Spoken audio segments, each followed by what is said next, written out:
Se trata de dois casos separados, não tá? Dois casos juntos, tá? Dois casos completamente separados, com dois casos de abuso sexual contra moral de mucha, e não pode ser mais, mas dia caso não trata de coisa a passa de família, se trata com eu, então outro tá caso de bairro. Então esse não também vai tratar de aberto agora, pode ser mais bom também haver atenção, a prensa tem atenção para tipo de caso assim. Não quero uma informação que dia na onda.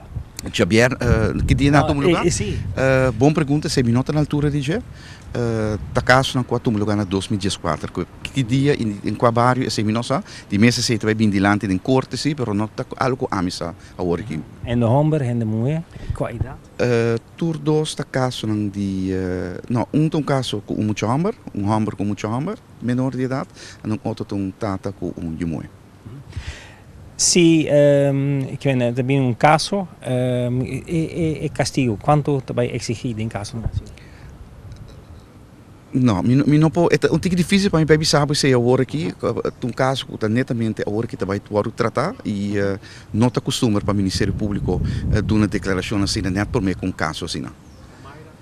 Pero esta varia, depende da acusação, depende e tem um momento de caso em corte ainda fiscal pode cambiar e demanda, não pode papel ser agora aqui, Peter. Okay. Outro dois casos não.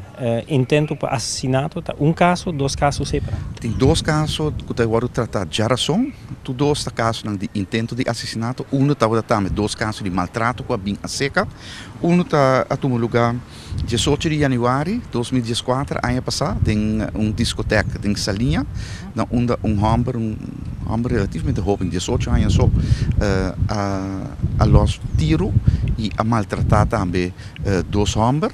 Então, outro caso, tá caso de Jan Doret, onde homem a maltratar e também a curva de mata senhora de casa.